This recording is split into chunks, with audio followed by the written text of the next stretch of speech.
Good morning, everyone. You're listening to Turtle Island News with... Oh, no, you're not. Oh, my God. You're listening to Trace Elements Radio with Tracey Kennedy. I remember who I am. Just not where I am, apparently. How you guys doing? From Revolution Radio, Studio A. Trace Elements Radio. Of course, good morning, everyone. And I think we're joined today by Wolf Spirit Radio. Good morning, everyone. Well, seems to have struck a chord with everyone when I was talking about the parallels and the strange occurrences. You guys, I have to thank you too for sending me some ideas and images and things that you've experienced too, that you're pretty sure happened and then suddenly didn't, or didn't happen and suddenly did. Surprisingly enough, this is on a lot of people's mind right now. Now I realize to talk about these things that I have to ignore the news. But here's what the news looks like to me. This week will be the last time on this planet that anyone alive experiences a CO2 level below 400 parts per million. The Amazon rainforest is very close to losing its ability to soak up carbon dioxide. We talked to you about that a couple weeks ago. Last night, there was a major event. It will be happening today, too. Now, the full moon last night was at its best around, 5:44 EST. But to the average skywalker, the moon can appear full in the day before, which it did for me, and the day after, so you might be seeing it now. The full moon that rose on Wednesday night is called the Beaver Moon. The names of this moon are from Native American tradition of keeping tracks of the season. So I thought I'd bring that up in lieu of Thanksgiving. But I am hoping that everyone who's celebrating is having fun with their family. That's important. We can't fix the past, but we really need to start trying to fix what's on now, or that we use our brains in a way to send us back and change things. Seriously. Because the Beaver Moon is believed to mark the activity of the aquatic rodents' preparation for winter. Like, beavers. Native Americans, their names for the November moon: the tree moon, poverty moon, trading moon, geese going moon, flying leaves moon, fledgling rapture moon, raptor, not rapture, deer riding moon, but it's chilly, freezing river moon, snow moon. But we have names for this moon all over the world. The morning moon, medieval English, I guess. The full, dead, dark, Janik moon. Corn harvest moon, Teos Native American. Snowy mountains moon. All gathered moon. That's from San Juan. Also, Beaver moon, frosty moon, Algonquin, because usually it would be cold up here. It's not. We've got our first snow, but it wasn't a major happening. We have this, And as for news, the bloodshed and the deaths of our children and the insanity of our children, because if insanity happens on any country on this planet to any child, that's our child. It is. We have children in Saskatchewan going on a vandalism spree.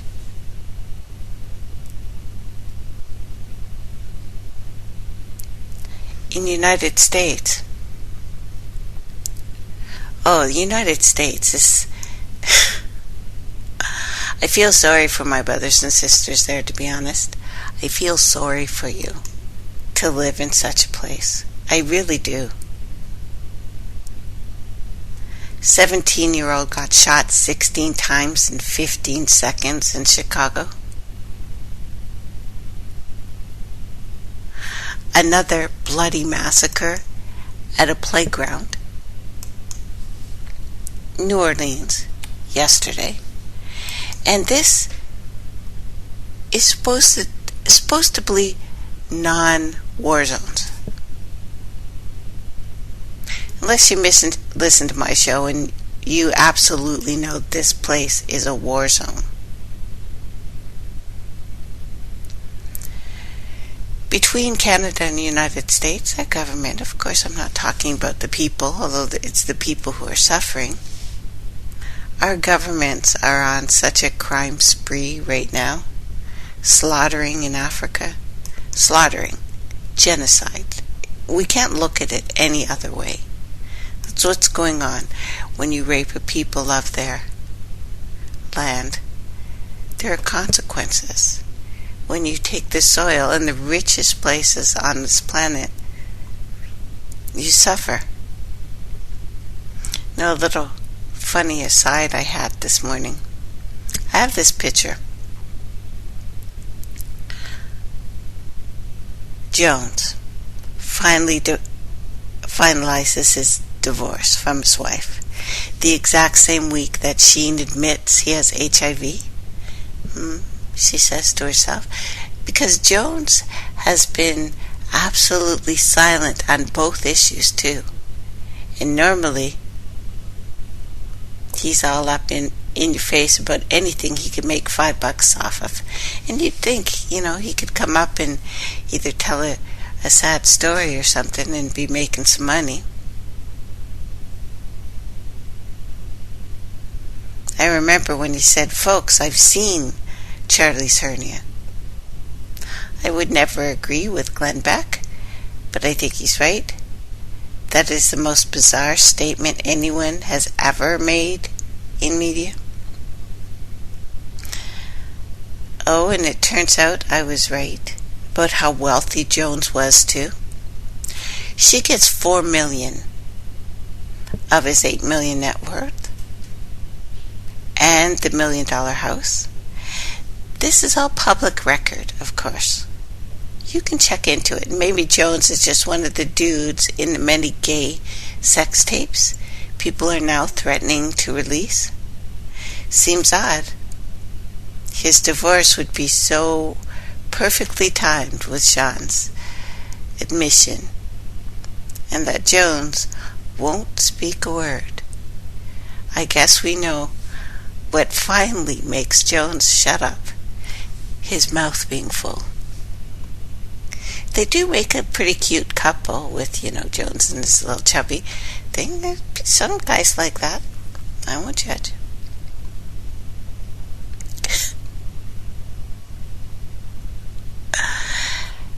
Apocalyptic threat after apocalyptic threat. This is fine. We are going through a world where combining science and showmanship, I think it's gone past the point of risking our futures.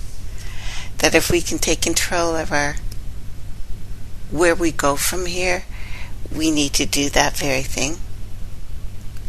So imagine walking through a forest and you see a wheelbarrow full of jumbled bones and teeth. After, of course, securing your perfectly faced selfie, who are you going to call? Would you call the Guardian? Would you call Ghostbusters? Would you call the coroner? Just like Sherlock Holmes or CSI, all of those contacts would want answers to essentially the same questions. To whom did these bones belong? How long had they been there? How did they get there in the first place? And it's pretty easy to make up stories to account for facts. But science and science fiction were at one point different things. What about your wheelbarrow? If the coroner, after careful comparison, includes that these bones are not modern human,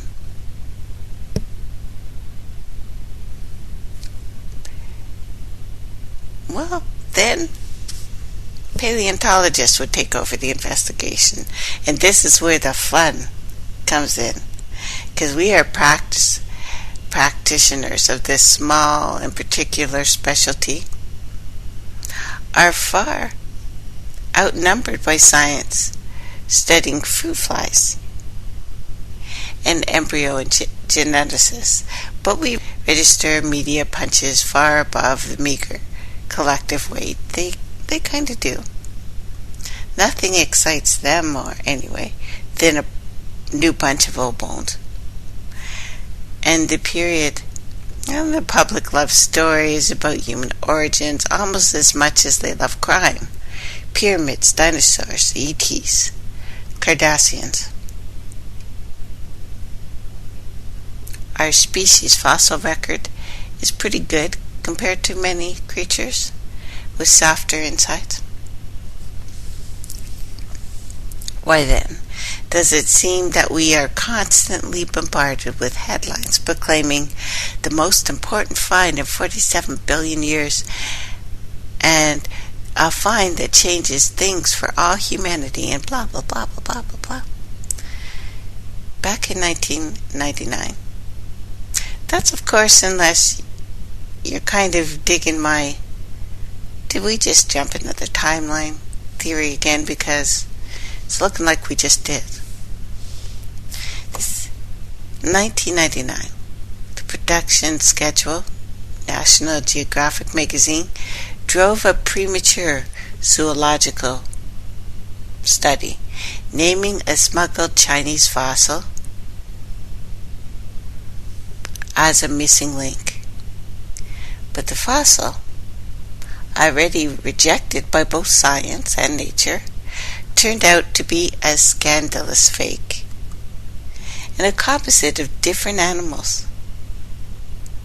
So when the voodoo shark being published for Discovery Channel in 2013, Shark Week, a scientist taking a shark on camera says that the filmmakers told him, "Oh, maybe you could let it bite you." Wouldn't that be exciting? And then cue the documental, the fictional mermaids.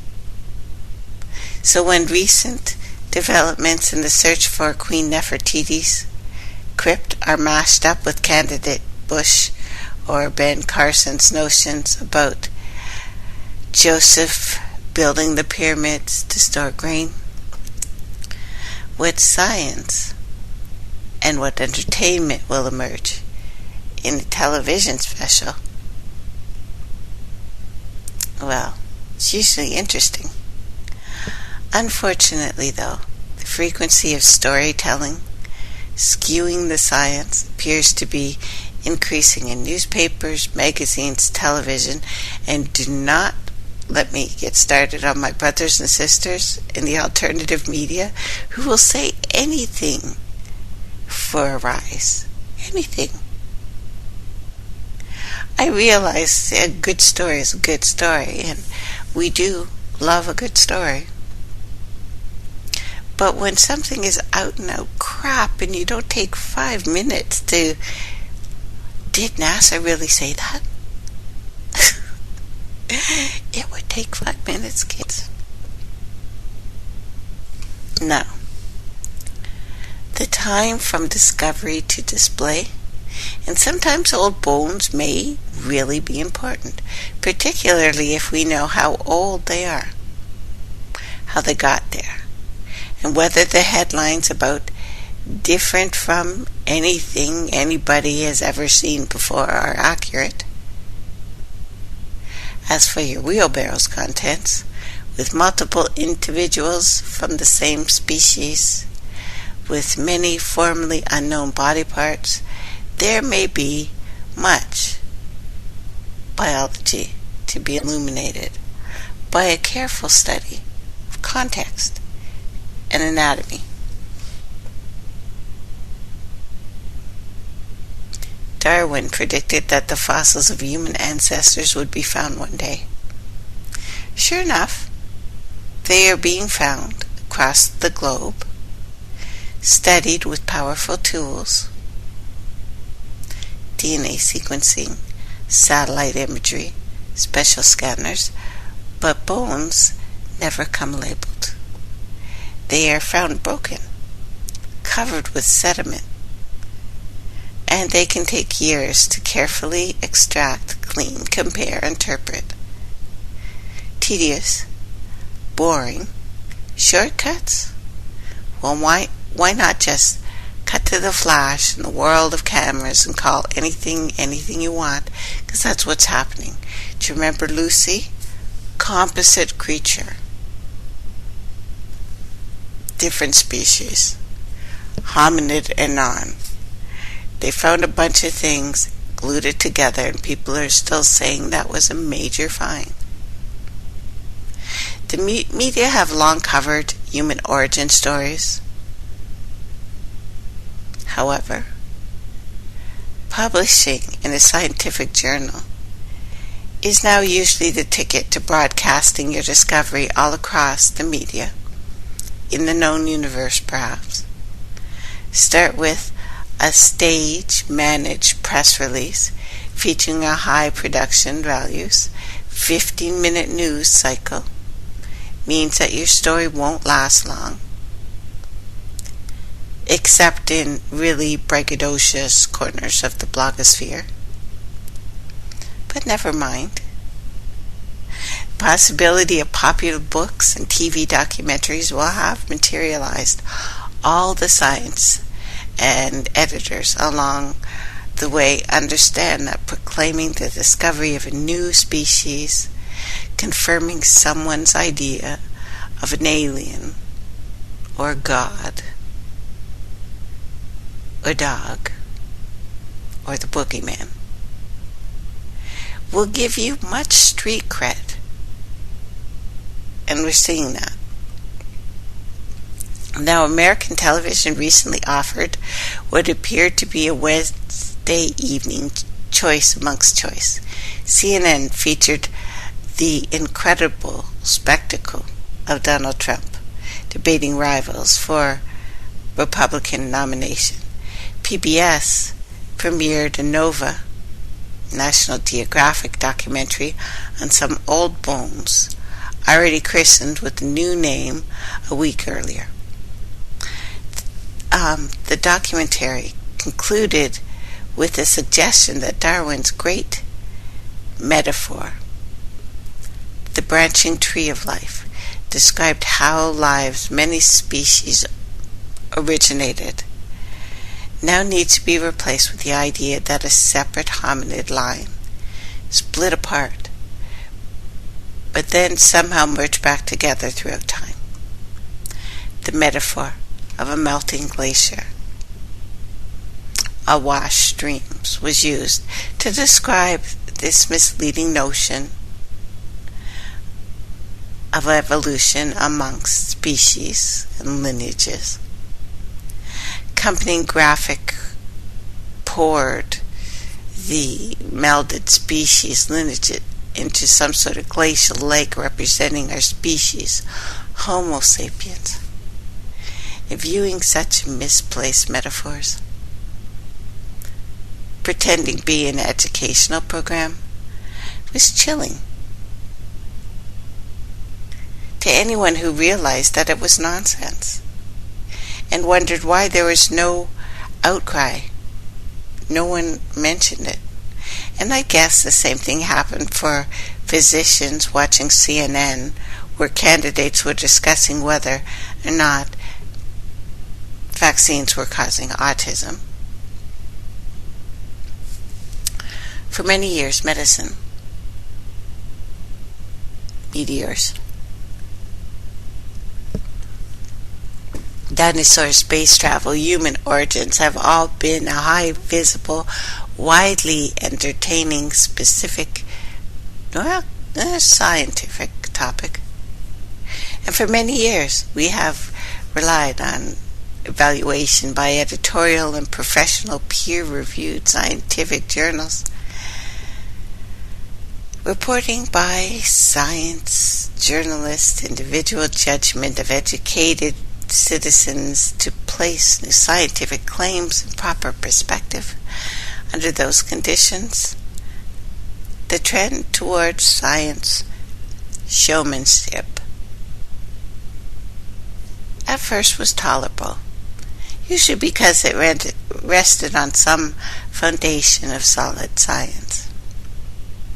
When it doesn't, it just becomes reality TV, and that's all I see. It's all I see now, television or otherwise.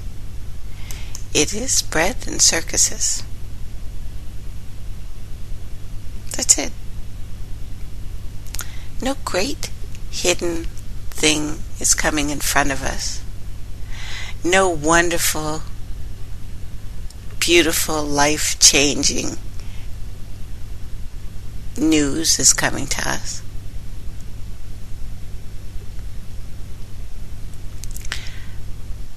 Are we still looking for Daddy? Are we? Because we have a company that announces plans to resurrect the dead by 2045 using AI. Well, the AI stories, those ones are pretty darn true. Oh, by the way, the Anunnaki may be returning tonight. Pepsi said so. That was still really bizarre that Pepsi decided to say that. Although they've done some short documentaries lately, this subject was quite bizarre. We have scientists growing human brains in labs. I guess they got sick of using the little mouse brains for their AI.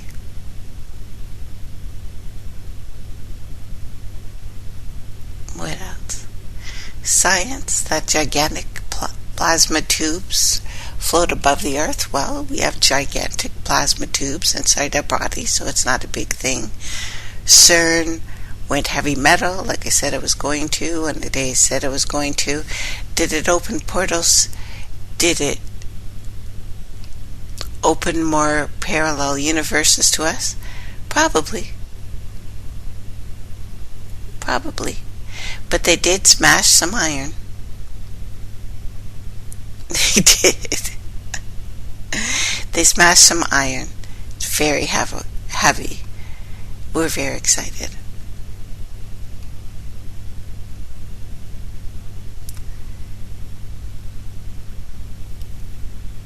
You know, flukes. Do you know what a fluke is? No one was thinking about making the most precise test, and yet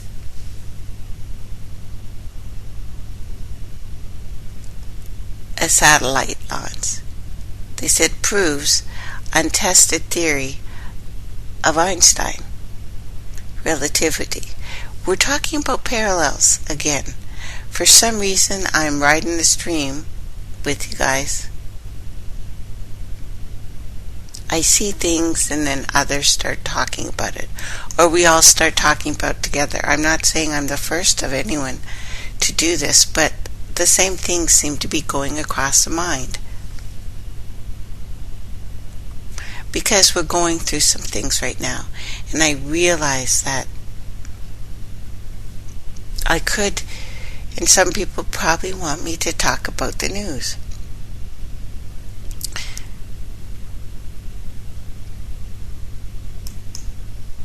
But touching on it,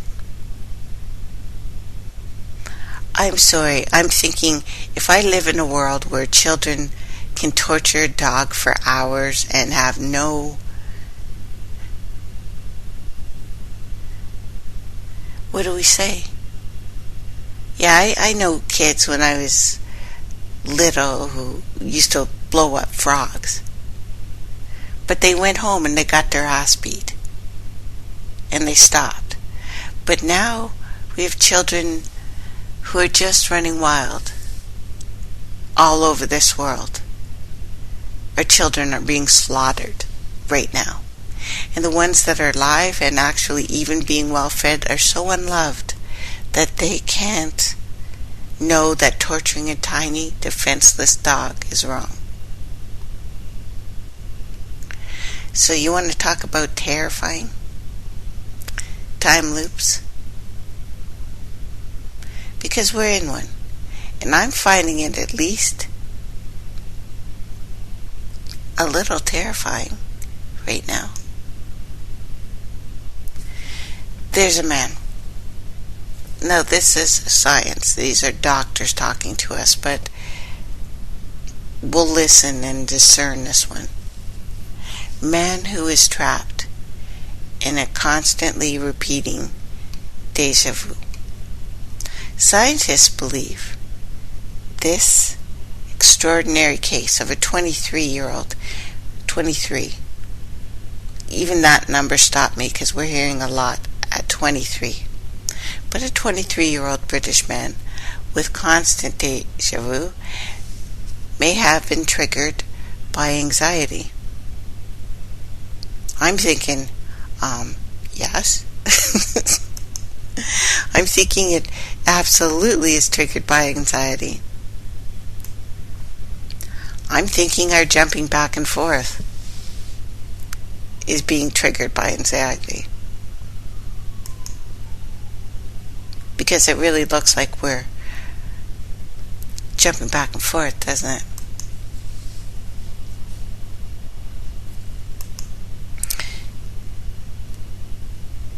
Now, deja vu, you've probably heard this before. It's from the French.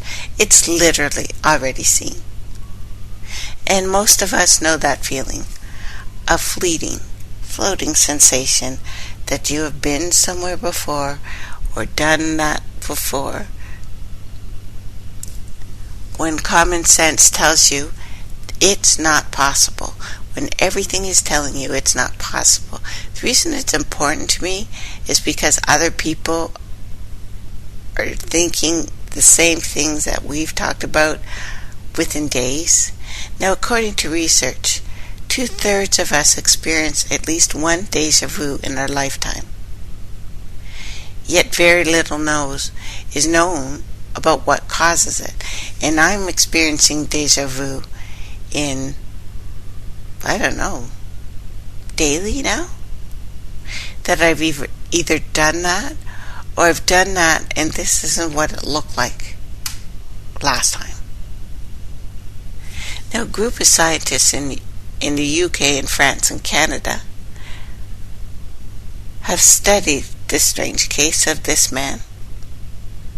They think one possible cause is anxiety.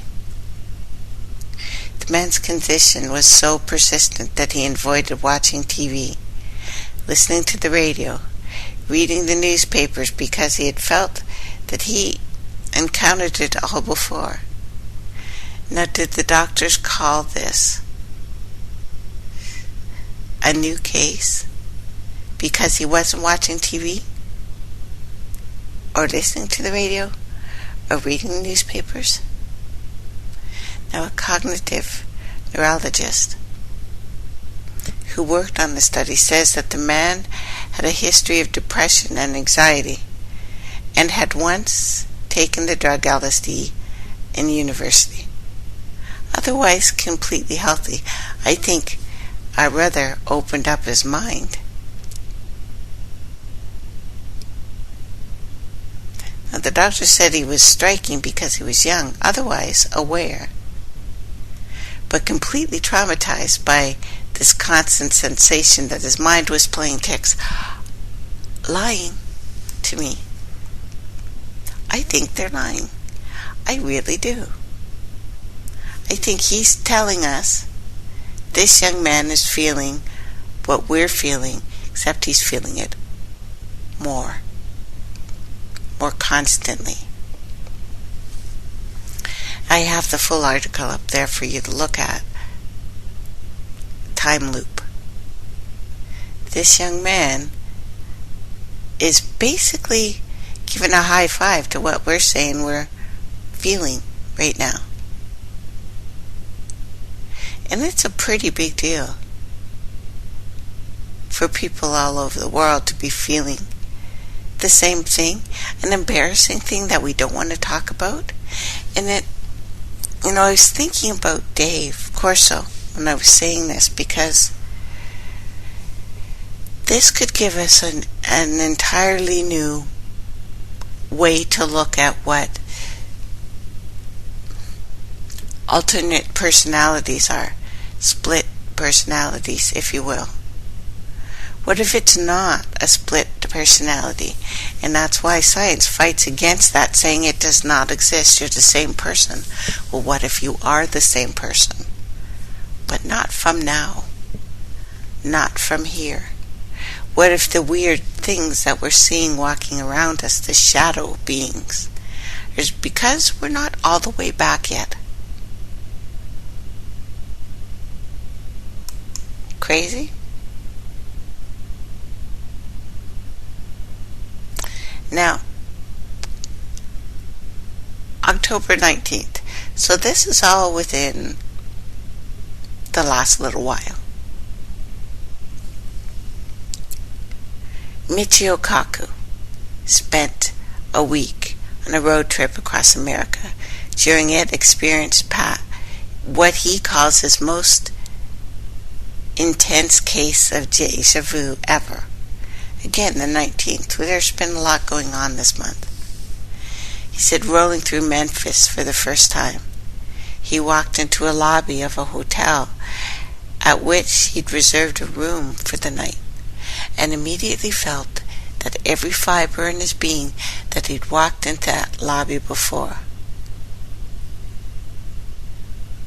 And before he realized exactly why, it followed the same floor plan to the last detail, the same front desk, the same business counter, computers, the same cafe, and the same chalkboard asking me to try our classic oatmeals of one I've visited the previous day in Oakland City.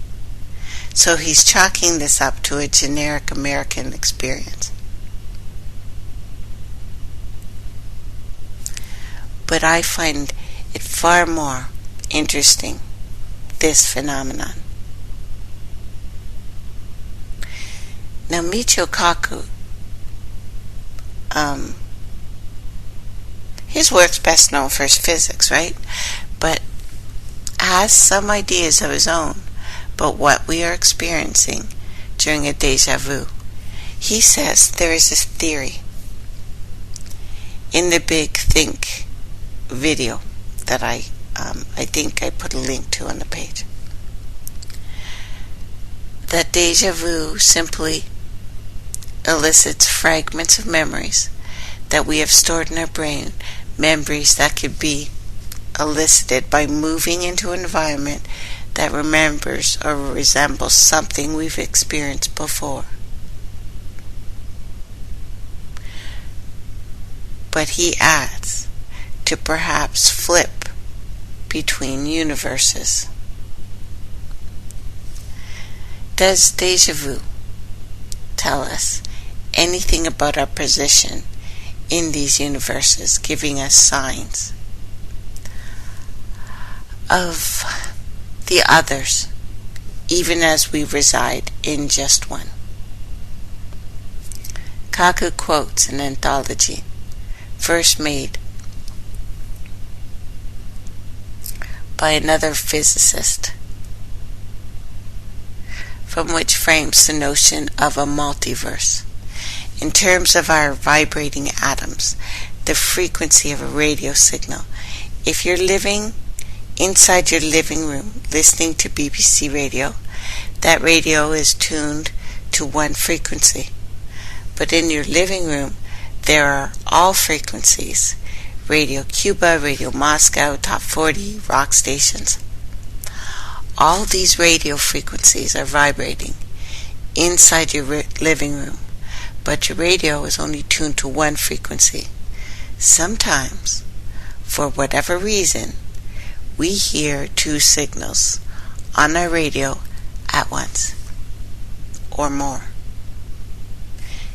Given that, then, maybe we feel deja vu when the atoms of which we consist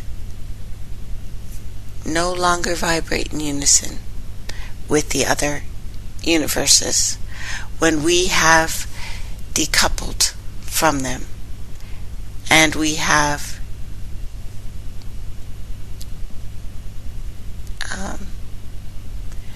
is decoherent a word? You know, when something's coherent, decoherent, we've broken apart. Somehow we have stepped outside of ourselves, like the young man's LSD experience. We suddenly want to turn off our TV. I'm surprised he's not in the hospital being drugged to death right now. But that actually sounds like a really close explanation.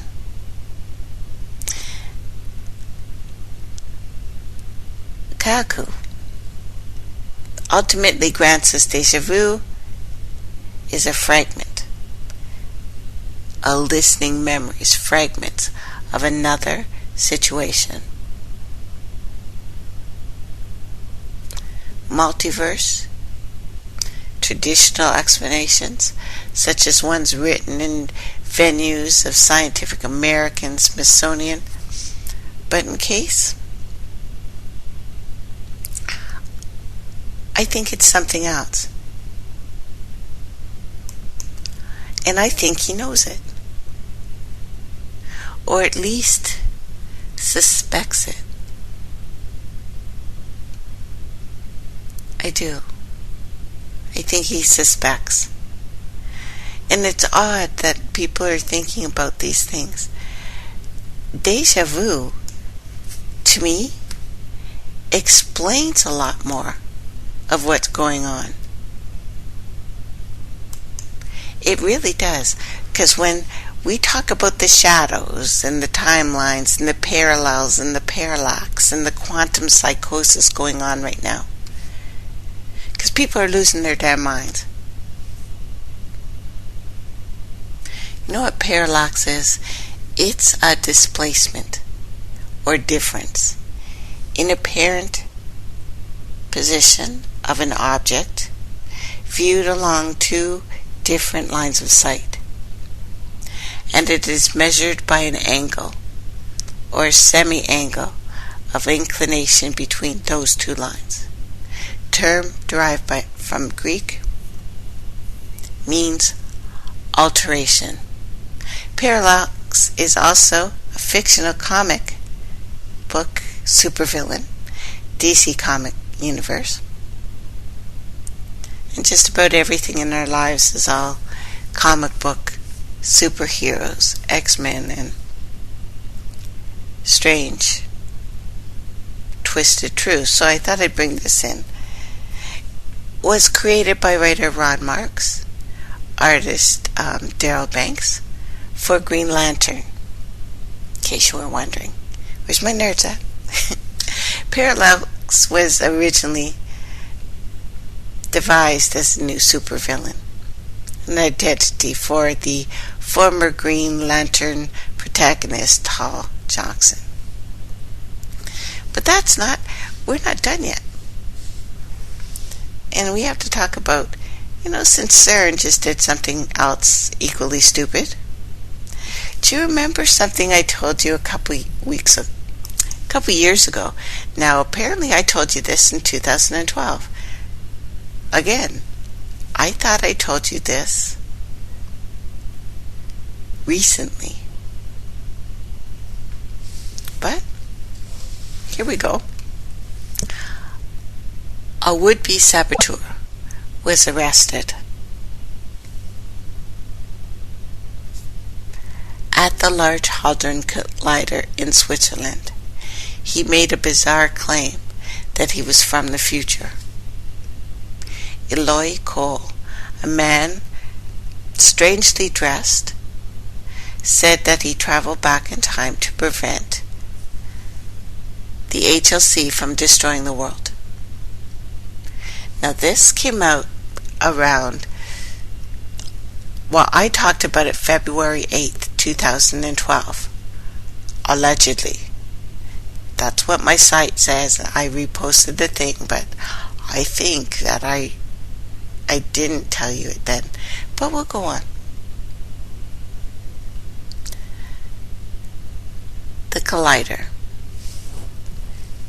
successfully collided particles at a record force. Earlier that week, a milestone Mr. Cole was attempting to disrupt by stopping supplies of Mountain Dew to the experiment's vending machines. He also claimed an infamous baguette sabotage in November 2011. And I know this sounds hilarious, but I'm going to tell you these stories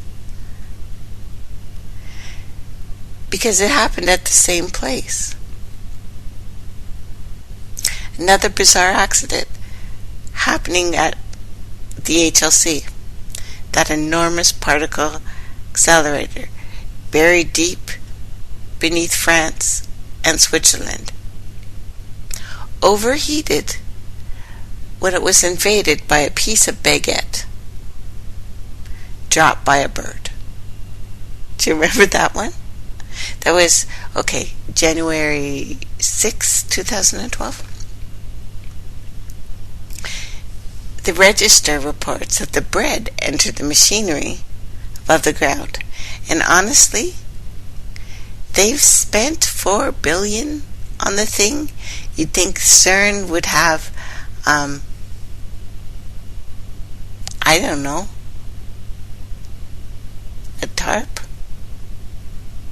Something. And we're not ones for crude national stereotyping, but the detail that the bird dropped a piece of baguettes suggests it's a French bird. I don't know. With all the stuff going on in France, I couldn't leave that alone. And it's unclear whether the bird was actually riding a bike or indeed wearing onions and a beret, because that's what the newspaper said. The bird, well, never mind. The piece of bread caused the system to overheat to almost 8 Kelvin.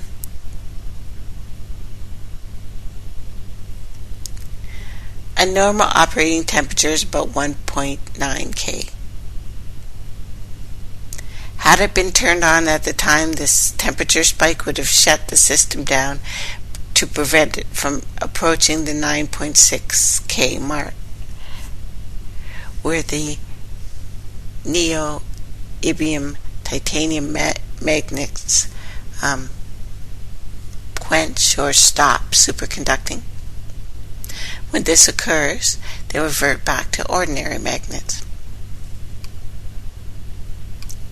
So, if Cern was a sitcom, it would be my favorite show. Interestingly enough, Cern, the computing grid, is called Ian Bird. Coincidence? I don't think so.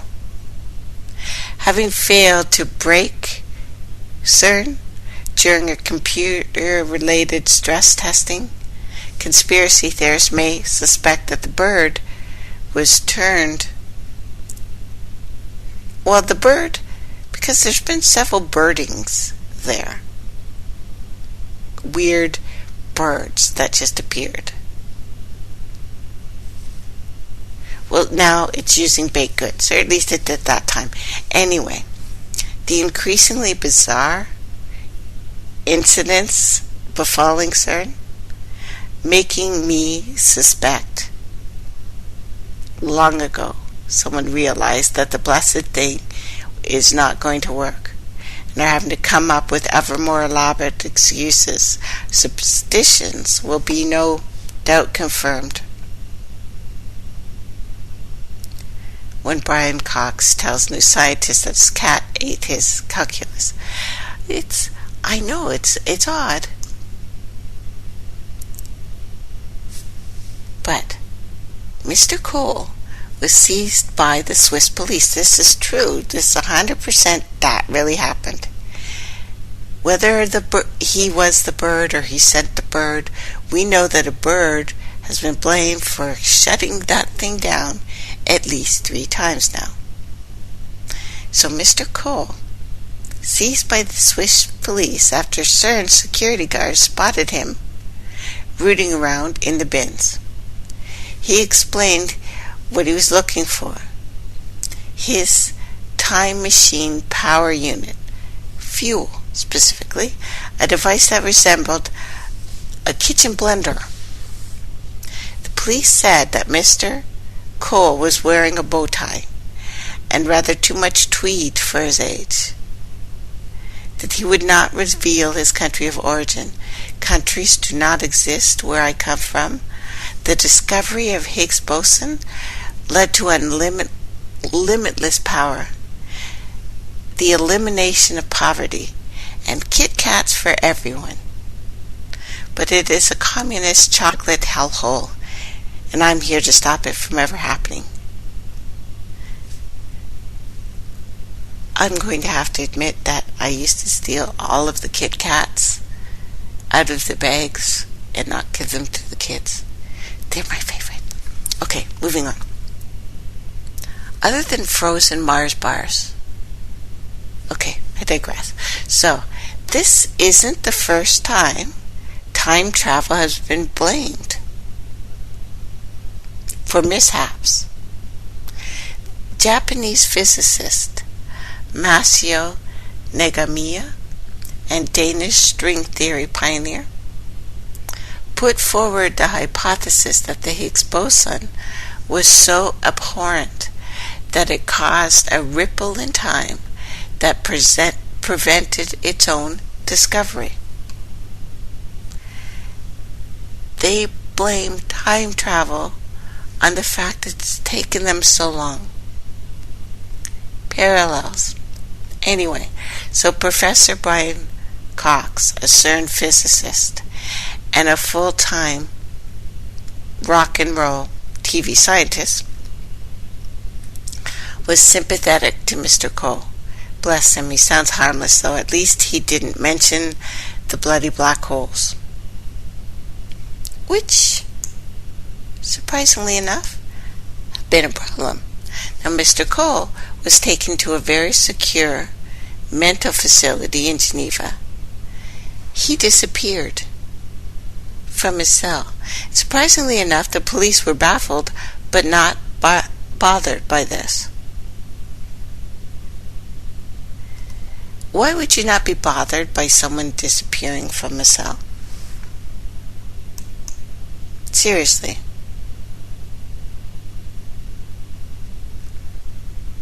So he's gone, tweet and all. The birding incidents alone,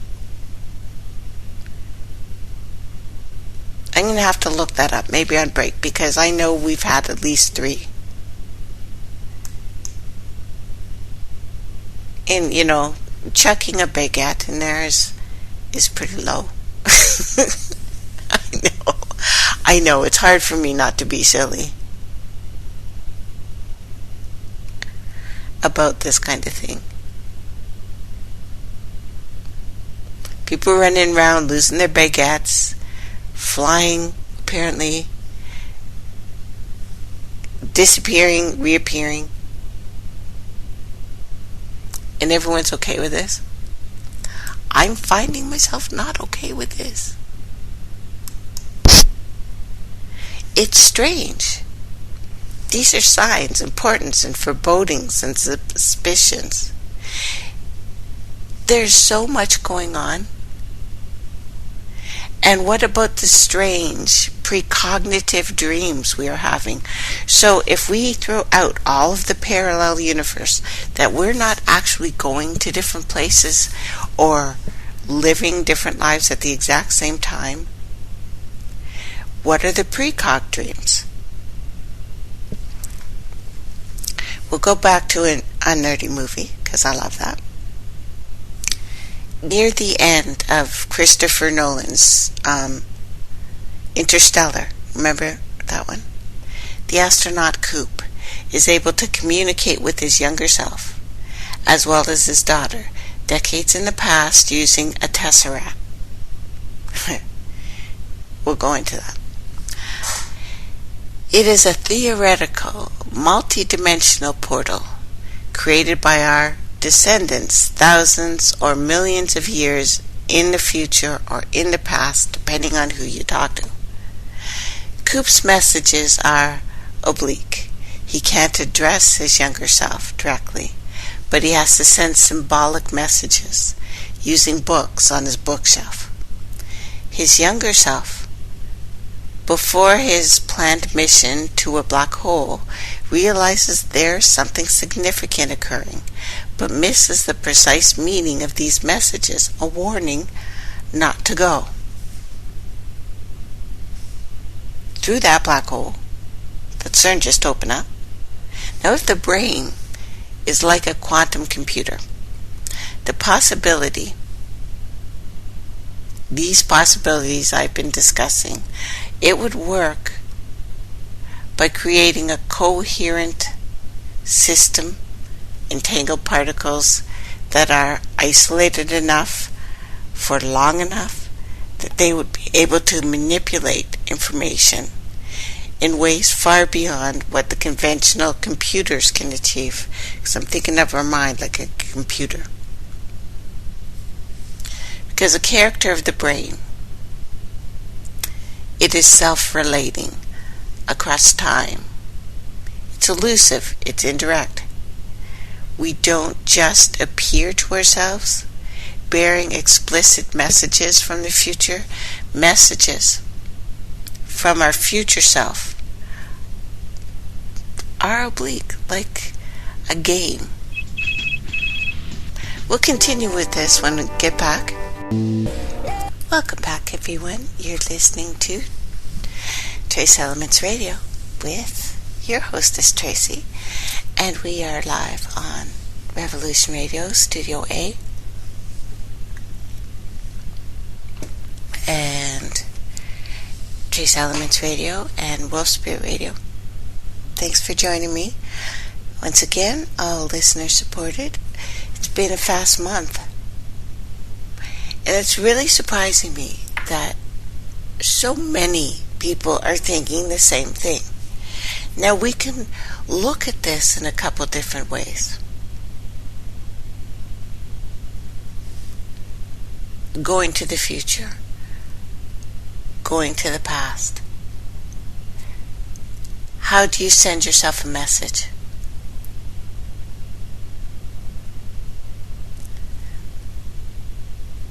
Many ways. This is probably what precog is. That's probably what Pong. Remember that game? Pong is probably that as well. Now, whether or not there is a mechanism needed, even if we look at Seth Lloyd's theory of time travel via quantum teleportation, if you think you need a machine, okay.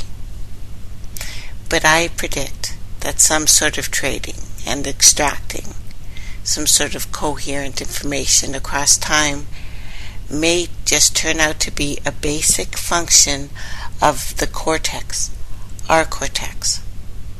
A picture that could provide a radically new understanding, not only of psi, but also of memory and other basic cognitive functions, that the brain may be precisely something like Nolan's tesseract, an organ that is genuinely a tunnel through time, extending across our entire lifespan. And this is not our only lifespan happening at the exact same time. So, at the risk of sounding like a reductive materialist bad guy, I do think the answer to psi, not necessarily consciousness, is going to be found in neuroscience, if they ever tell us the truth. All the evidence points to this, though. It's the one spot where guys are allowed to speak, scientists, sometimes. Now, no energy transmission or reception has ever been found to account for this. The psychics of, or the physics of information that governs psi, synchronicity, has nothing to do with thoughts through space or travel through time in that way. The airy mental image most of us have when we think of psychic phenomena. We need to get rid of that mental node of waves radiating towards our head. The brain does not create consciousness. It certainly gives shape to experience in the form of memory, thoughts, symbol, use, sense of self, so on, but so does our stomach. The second brain.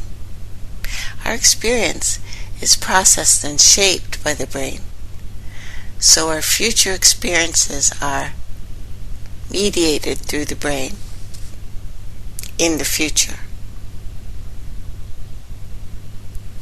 So I see brain-based theory of psi as more of a compelling alternative to something they call non-locality. That's used by parapsychologists now. Guys who put a big name on their little stuff. Even if it's true, all that points in space and time are connected. That gets us no closer to explaining how psi works. For example, how a remote viewer, given an arbitrary code word, can come home or can home in on and describe something specific, a geographical target that the code represents, amongst all the possible targets in the universe, and that she hasn't seen before and hasn't, so couldn't possibly recognize. Or how a mother could have a vision of her own dying son on the battlefield, and not all the dying people everywhere in the world.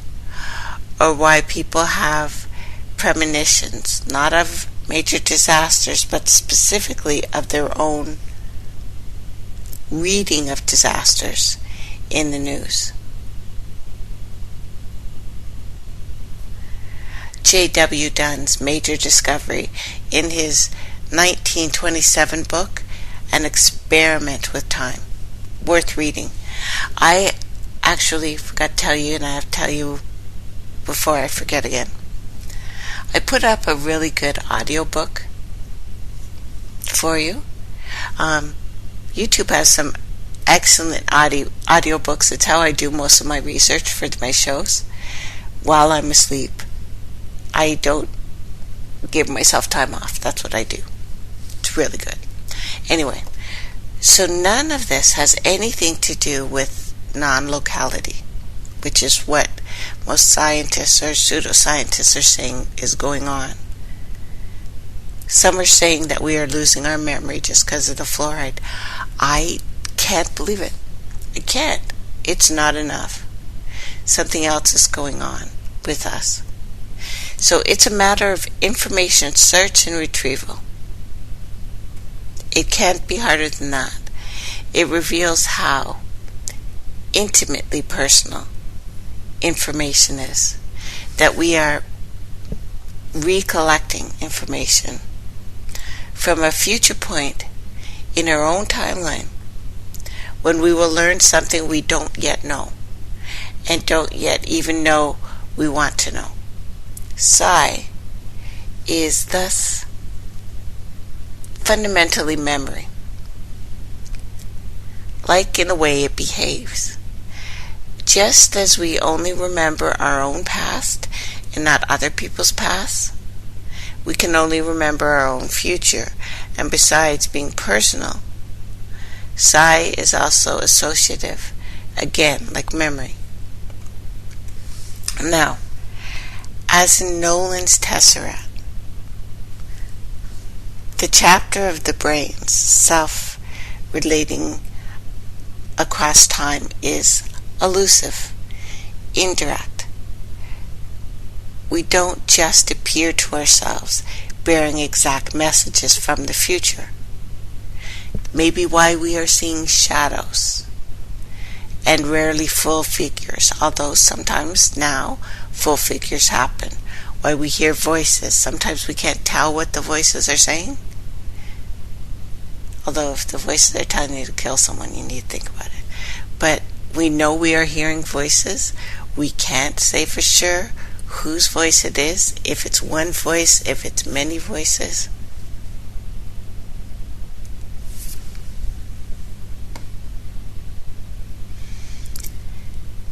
But it feels like more of a game of charades. It may need to be, to conform to the rules that govern memory, that govern a lot of our brain functions dying off. Our brains become very specific after age 3. Things are more solid for us. It's because we have to filter things. If children from birth were taught hundreds of languages, which they should be, that would be incredible. We would have the smartest beings ever. But suddenly we are experiencing what I'm calling leakage. Other things are happening to us. We are forgetting because there's so much involved, and we are forgetting things not because we've got Alzheimer's, but because things are changing so fast. And what our brains used to do to give us kind of leak information, like a little piece of a story, when newspapers used to not be hose but actually find stuff. I think that's what we're doing, giving ourselves enough information so we don't go completely insane. Those of us who have not gone completely insane, which it looks like a lot of us have, especially our kids. But our kids are running around with no parenting. What do you expect? They are our future. They are linked to the future. They are the manifestation of a dream. That's what they really are. They're not just us bumping together like it was an accident. They mean something. When you lose them, and I'm not talking about just death, but I mean lose them to drugs or to insanity or to anger, or they're no longer human. That means your future is corrupted. It will affect you now. It will affect you for all time. We are meant to live throughout time. We are meant to live. I know it sounds weird through our children, but that's exactly what we're supposed to do. We carry on. We don't finish. They may be us, different expressions of us, but that's as close to evolution as we get. So,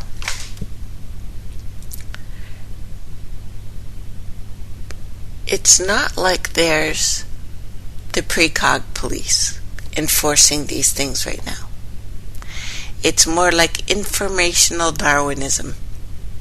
The only precognitive message that survive are the ones that led to their being sent back in the first place. Among the parameters of such a tesseract would be a tendency for the clearest examples of precognition to be only consciously recognizable after the fact, unless there's no possibility of preventing the future outcome in which the information was sent to the present. Dreams illustrate this principle. The basic function of dreaming appears to be an updating of the brain's associative search system that catalogs and files daily autobiographical events by linking them to other events and themes in our long-term memory. Although isolated elements may be immediately recognizable as day residuals, dream episodes never literally represent events, especially when you become an adept at dreaming. You're supposed to be using that time to learn, to get what you need to do your training, to work your mind and your body. Your body will start working out, or think it is, if your brain believes it is. That's how we work. That's how we're put together. That's exactly how we work. We haven't been trained, we haven't been taught, but it's important for you to know this. What's happening to you right now is not a lie. We are experiencing this. I got so many messages from you guys that you felt this going on. These strange things, the time changes that we're actually doing it.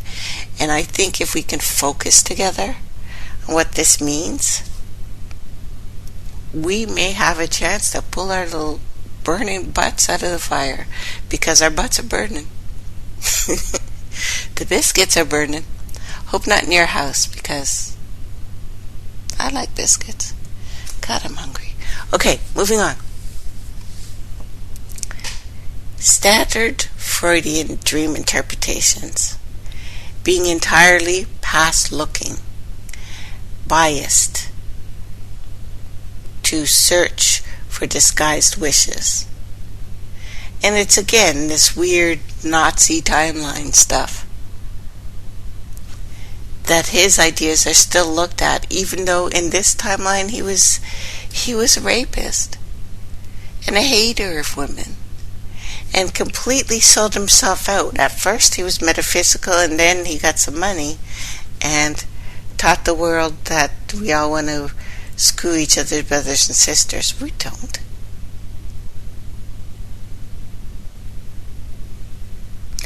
I suspect that most of our dreams, way over half anyway, actually encode events of the next day or something further out. And this is missed if we don't return to our dreams at a later time, especially the following afternoon or the evening, with an eye to searching out for this specific material that we saw. You don't need to contort or twist a dream to find precog references. Contrary to what these Freud bashers and the new Freudians may say, free association is not, when it's done right, straining to come up with meanings. You do not have to do anything miraculous to interpret your dream. The symbols are yours. The messages are for you. No one else can interpret your dream. It's your dream. It's time for you to stand up, become an adept, sit down, and tell yourself what you're supposed to be doing. That's what they're for. That's why we're here. Okay, meaning of life solved. Let's move on. Anyway. Only the first thing that comes to mind for a noticed dream element is a valid connection. If the first thing that comes to mind for various dream elements don't suggestively illuminate the dream, leave it. Many dreams are smarter than we are. We don't have to concede defeat. Others may refer to events that haven't happened yet. So we can never assume that the right answer is even findable. But when done in good faith, free association reveals abundant material in the dreams that would otherwise go unnoticed. Keep a dream journal. If you don't already, start.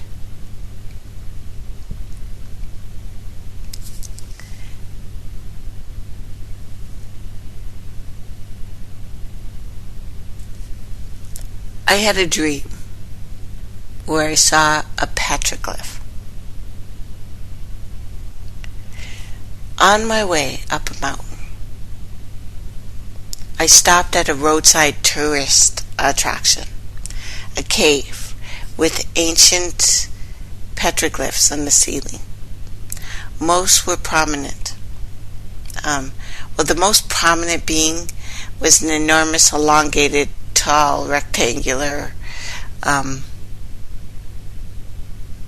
man, headless being of some sort. Reminded me of those long, elongated, tall shaman figures, the ones in the Southwest rock art. Well, there was a smaller object higher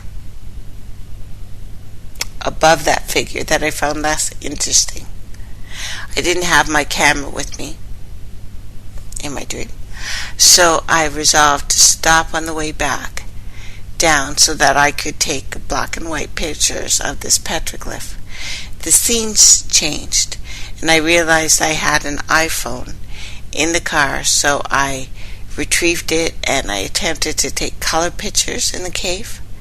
But no matter what I did, however, the screen kept repelling my attempt to photograph that tall vertical petroglyph that interests me. I turned my camera around to use the front-facing camera. It only showed my face on the screen, as though there were a force field preventing any image of the actual petroglyph. I dropped the phone, damaged the side where the button is.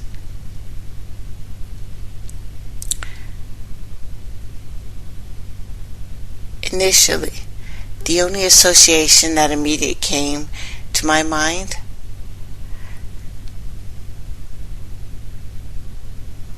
was something that I couldn't photograph a couple of years before. Someone had taken me to images on the side of I think it was Gerald, White Horse Standing. He comes on Sundays. There was actually an image of a white horse standing on this huge hill we were going to climb. For some reason, I couldn't take a picture of it.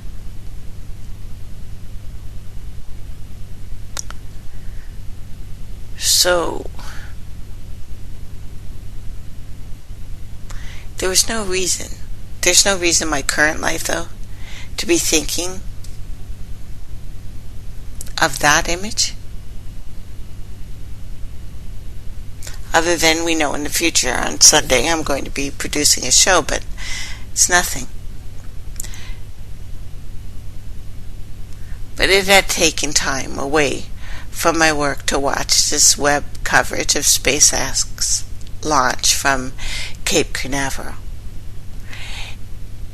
it would be delivering a cargo, a module, into the International Space Station. It was somewhat exciting, as all rocket launches somewhat are.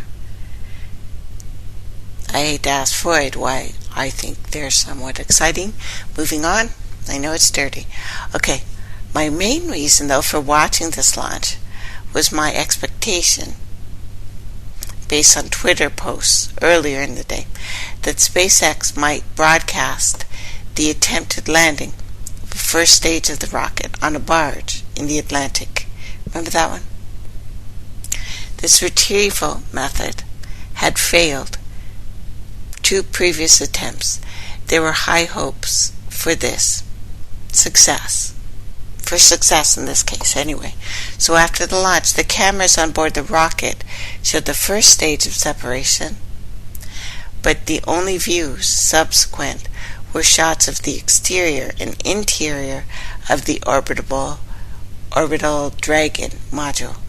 7 minutes passed. It was frustrating. The cameras didn't cut away to show the first stage retrieval I wanted to see. It became apparent that, despite misleading publicity on this launch, SpaceX broadcast was not going to show the landing, no doubt because uncertainty of the outcome. So, frustration, yes. I couldn't see the first stage of the landing retrieval. I realized that about my petroglyph dream had been about that minor emotional episode in my otherwise uneventful day. Thus frustration turned to excitement. The shape of the bottom main petroglyph I was interested in the dream was exactly like the first stage of the rocket with a flat top. In the dream, the object of my interest resisted being photographed, viewed.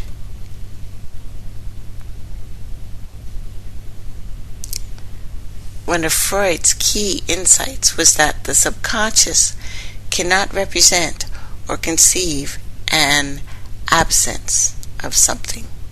It must put an object in its place.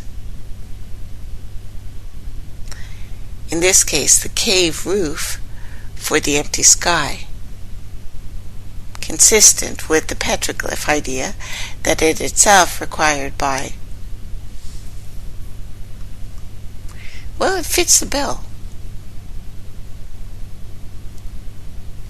Not a major event, but this is how events go. This is how our brains try to give us information. We may not immediately see that it means anything to us, but I'm saying our bodies, our minds, nothing about us is random. Nothing is random. We are exactly made the way we are for a reason. Now we can say that we started our mission clean. And your time with me, I've been trying to remove all the deities, all the energies, all the aliens from the forefront of your thought, especially as saviors, while inwardly pointing at ourselves for the solution, hence the term understanding. What I have learned is the higher energies appreciate this kind of gesture because it shows the willingness to come off the crutches and begin to explore the regions that most avoid, even if it has no true fear attached to it. We have learned there is no such thing as pure evil. Good and evil are the opposite sides of the same stick. And you must say to me, Tracey, it can't be.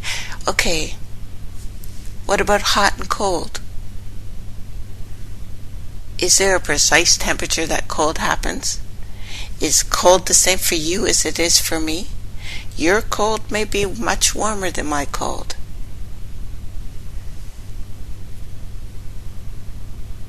Duality is not two different things. It is the opposite end of the very same line. Every time. It's how it works here.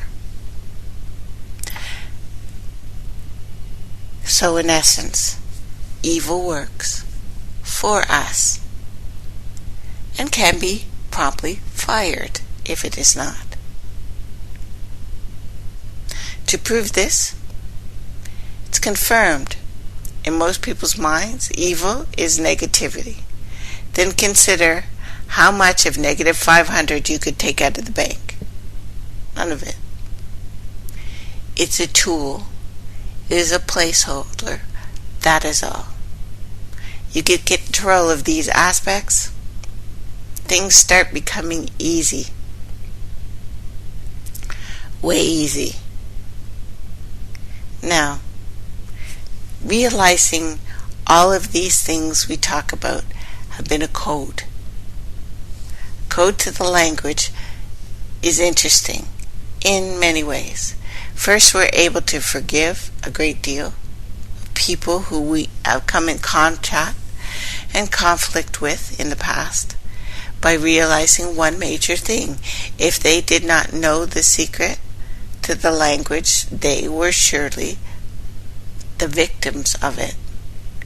We learned that even the strongest, the most intelligent of us at times suffer due to taking what was being insinuated through words, literally. I have many friends and family subconsciously suffering from the language. Thus, there is always an effort to get the code into the hands of humanity. Second thing I learned was to grow up fast. It's clear that there were societies and groups, even spirits, calibrating collectively to bring about precise level of future, using subtle techniques that almost everyone is not informed of. There seemed to be a very clearly malevolent intention behind all of this. So it is, and it was agreed, that we would build our defense stations to be impenetrable to falsehood and disinformation of any kind. So we began to compile all the data on occult activities, especially involving language. And as we begin to uncover these major clues, languages such as Hebrew fit together in their proper order, make the Star of David or the hexan. We discover languages compressed into symbols, and those symbols are often used to program the reality. The language is the OS. It is the operating system for your brain.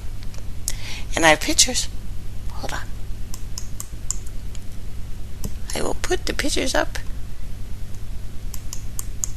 Yeah, I have pictures today. I think I came late. And a Brazilian link so you can go over what I talked about. But it is a major discovery that reveals languages are symbols just pulled apart, and despite the dangers we are taking to take apart everything in plain sight for all those ready to view. And that's when things truly got interesting, as all the answers to what we were to face came rolling out like a river. The identities of several previously trusted forces, mainly friends, gods, beings, came under close scrutiny. During these times, we lost some of our most firm supporters. We came under fire. We are under fire now. Because there is a force trying to preserve the current low level of interpretation of everything, of this true knowledge, of how to work the vessel, the machine. We come here equipped. You don't need anything. And if we were fully in charge of this vehicle, it would not need to be fed dense matter as we do. We would know that our skin is portals. We would know that this is what we're supposed to do. That the sun and the light and the cold are enough. We're going through 3 days of darkness, dude. And there are animals and plants that go through darkness their entire lives. Learn what that means. We will. We'll be getting into that deeply in the next little while.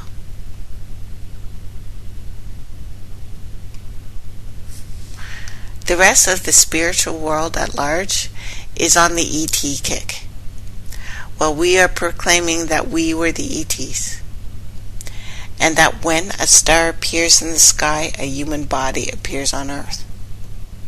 As we continue to dissolve the line of separation between ourselves and the enlightened beings, we are quickly made.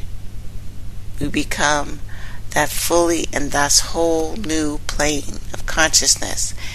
We open it. A world that used light codes as languages, and all inhabitants were connected to an enormous organic network. This is the other dimension, pressed so close to ours that I speak of. In the meantime, the New Agers further separate themselves from the responsibilities of being human by leaving it all up to the ascended masters who still have to show up or something. I have a diagram of the two worlds there for you. You actually exist in them, those two worlds. You witness one world at times when you were asleep, and the other world when you were awake. But now those worlds are the I. We are going back and forth. And people have always been curious about this knowledge of what is on the other side of a mirror. This is why mirrors are covered in certain religions when they pray. They don't want to see that God on the other side. Yes, they have lots of reasons. But when we read the old books, their God is so terrible that you look at him and you die. 10,000 BC, their God was behind a veil. Never really got a good headshot. Of course, they did the gray thing, but they like the gray thing. Anyway, the mirror, and I will speak of it clearly, as I find a great need for that to be done right now, and I have not found such information anywhere intact. Put down to layman's terms. First, it would be an error to mistake this plane for one that we enter most of our time when dreaming. These dream areas are more of our mind created by holophonic projections coming from our, most of the time anyway, half-operative third eye. If you don't use it, you lose it kind of thing. They're based on experiences colliding with other thoughts while attempting to remain cohesive. You can see how focused the mind truly is by watching the dream. Many may agree that they have never seen such oddities as they have seen in the dream, or the dream world. which can at times make the Dali paintings seem normal. But let's mark stages here, occurrences of an adept to a dreamer. And I've written them down. I won't go into them. Put them there if you want to read the stages of what you need to do, because you need to learn how to do this. Take control. Take control of your dreams. But when you are low-level dreaming, you are sort of in between worlds for the most. Not in one or the other. Enough to be fully interactive. You notice in the middle of the two-world diagram I put up, there is a vesica. The vesica is the shape of many parallels, many portals in and out of these worlds. This is why it is the shape of an eye, or a gateway to the soul, and for the soul. Turn it on an angle, and it's pretty obvious what it is. It is a sign of the mother. It is a womb. So our existence brings a whole new meaning, that we are actually the world, the universe, the cosmos. And although you might not be fully what they call awake to witness what's happening when a person enters the second world, it is as they have turned their soul around in their body and exited a hole in the back of themselves. They have tesseract themselves, or turned themselves inside out. There's always a brief sensation of spinning upside down, as if you are literally on the other side of yourself. The plane then entered is fully functional, but operates somewhat different than this one. Mainly anything needing to be accessed must be manifested by the intention first. So thus anyone not familiar with techniques remains in some like a gel-like field. Sometimes thought as well as a wall, what appears to be like nothingness, although they often see projections coming from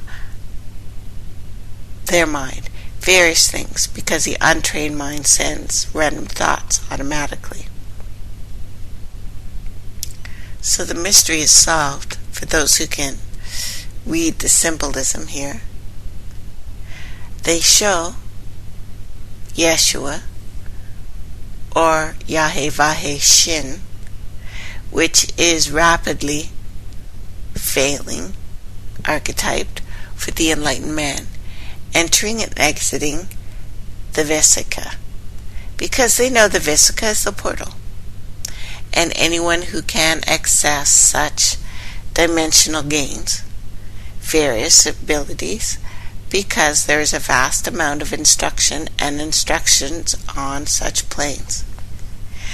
Further, the reasoning why the Yahweh Shin is shown on a cross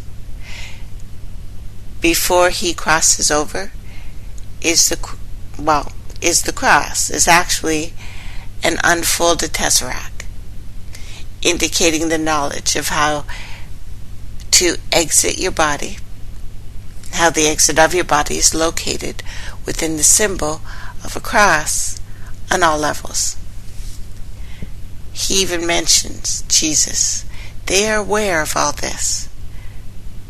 Cross, cube, tesseract, so second, third, fourth dimension. The beginning, this world that we speak of, has been known since the beginning of existence. Probably in previous phase of existence, for many, anyway. It is shown in the Hebrew that the ancients could rip a hole into this current reality and walk straight directly into the other realm. The hole would then close up behind them because it basically heals itself. as any organic, natural matter thing would. Just as when you cut yourself, it heals. When you punch a hole in the reality, it spontaneously heals itself, leaving a moment to walk through. They were able to accomplish this by pronouncing words related to what looked like the shape of a 7. If you notice, a 7 has the shape of a cleaver. Very clever how it's hidden. This is also why the pentagram and the swastika are in actuality multiple shapes of 7s in different number sequences, because they have always been symbols of opening, molding, shaping the realities. If you notice, the cube I'm not even going to try to say it, I'm too tired. Well, top left anyway. You will see that the cube is the shape of a 7, thus when one is removed, an opening or door is made. And I have the dalat here. Dalat is the shape like a 7, because it's also known to create a door, and even means door, pathway, or to enter. Being born on the 22, anyone who is, usually makes a path number 4. Basically, it's a door too, for others to enter in states of consciousness. What is odd about this letter in Hebrew is it corresponds to the planet Venus, the Empress card. In case you want to know. It's probably possible that Nikola Tesla was actually telling the truth when he said he was from Venus, because according to astrology, also under the planet Venus is Harry Potter.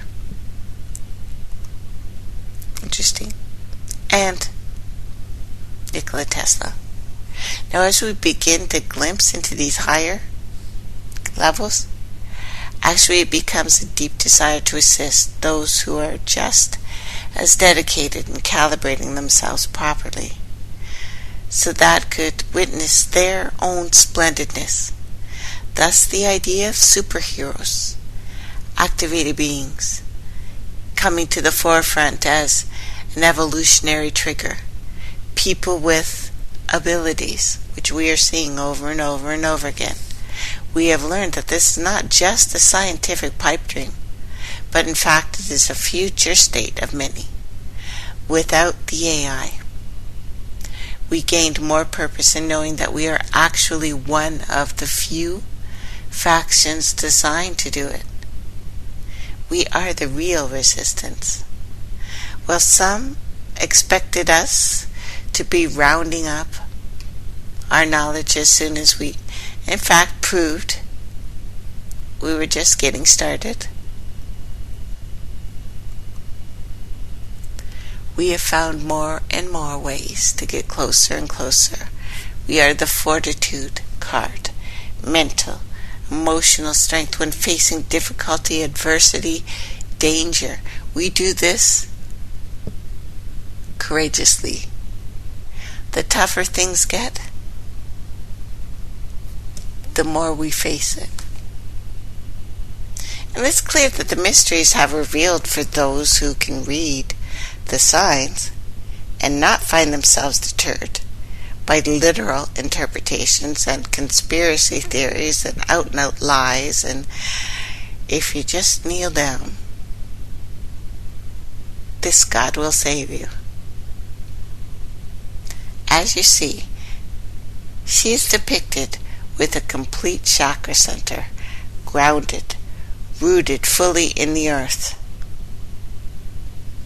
which is the Kundalini, the only force that can power the wheels. The force is shown to be overcome. The force overcomes the red lion, who reigns over the physical nature of the worlds.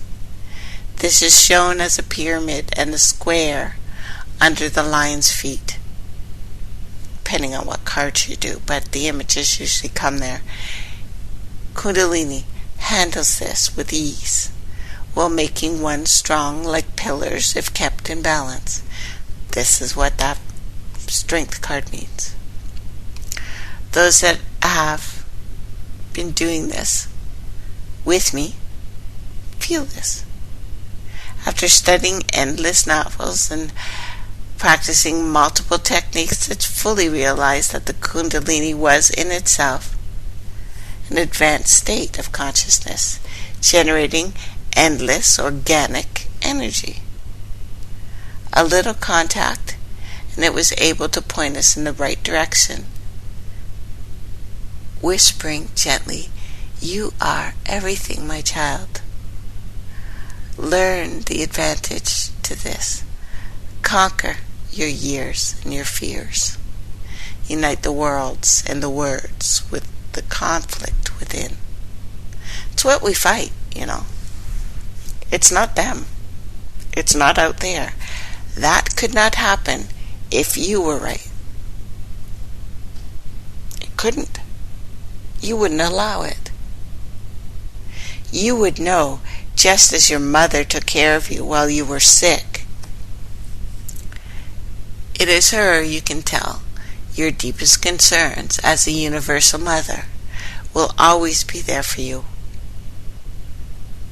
And if she was not, you need to be your own mother, because we need that in our life. Without it, we're never whole. Period. You are not. You cannot complete your mission, and you must complete your mission. When you get damaged and deceived in this world, she will still bring you in her bosom, repair you. This is the planet. We used to remark that we came to the Universal Mother after the world has chewed us up, spiritually saying, "Ma, I'm lonely. Ma, I feel like an alien from space amongst my brothers and my sisters who no longer understand me. After I've learned the truth, look at what the world has done to me. It has damaged my chakra centers, my mind, my emotional state. I'm having such a hard time. And I can't even fly. My mind, body, and soul are radical. Make it balanced again." It's no problem for the Universal Mother. She does not respond, "You have sinned against me. You are not my chosen," etc., etc., etc. That is all ego. Ego, Zeus, who has a use. The Universal Mother should not be confused with the seductive goddess, as shown. I have in images, little curvy booby doll once. She is a nourisher and sustainer of life. Thus, the law that was laid down on how to construct the bridges, and we have been building tirelessly to connect more of humanity to the knowledge and the value of the true meaning behind the symbols, the 0 and the 1. We have not only peered into the other worlds, we have seen how they are constructed. We are now in training. Those that think we will never build worlds need simply to ask why we are allowed to have children. If it is not a micro universe right here, we are learning how to build perfection.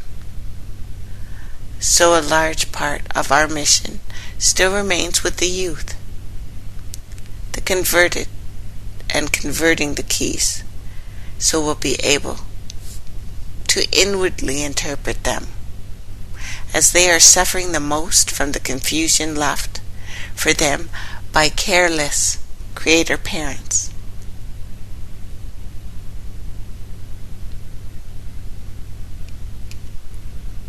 As I've said, if we don't think we are fractals, then why would we come out of another human? I believe the youth are rejecting spirituality as it is being presented now by religion. We'll continue this soon, past 2 hours. Thanks, everybody. I hope you join me on Tuesday. Same bad time, same bad channel. Let's make a different world.